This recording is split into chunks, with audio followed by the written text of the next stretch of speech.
সালামু আলাইকুম। থামেন কাঠ বাবা তারেক রহমান। এখন মানুষের মাঝে এই স্লোগানটা ব্যাপক প্রচারিত হচ্ছে এবং ব্যাপক আলোড়ন তুলেছে, ব্যাপক আলোচিত হচ্ছে যে কাঠ বাবা নামে এখন তারেক রহমানকে সম্বোধন করতেছেন। কারণ উনি যেখানে যাচ্ছেন সেখানে একটা কার্ড বের করতেছেন। উনি বাংলাদেশে আসছেন, আসার পরে উনি শুরু করলেন ফ্যামিলি কার্ড দিয়ে।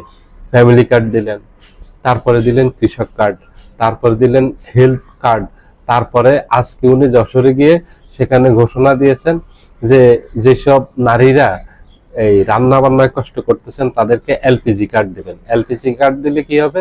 তাহলে এই কার্ড দিলে আপনি এলপি গ্যাস পাবেন বা সিলিন্ডার গ্যাস পাবেন। তো এখন এটা নিয়ে মানুষ ব্যাপক ট্রল করতেছে যে উনি একের পর এক কার্ড দিচ্ছেন। বাংলাদেশের মূল সমস্যাগুলি কার্ড না, মূল সমস্যাগুলিতে যেতে হবে। এই যে মানুষ এখন কারেন্ট পাচ্ছে না, পুরো দেশব্যাপী গ্রাম অঞ্চলে যেখানে বন্দি সেখানে মানুষ বলতেছে যে 24 ঘন্টা, কোথাও বলতেছে 18 ঘন্টা কারেন্ট থাকে না, কোথাও 16 ঘন্টা বলতেছে কারেন্ট থাকে না, কোথাও বলতেছে 20 ঘন্টা কারেন্ট থাকে না।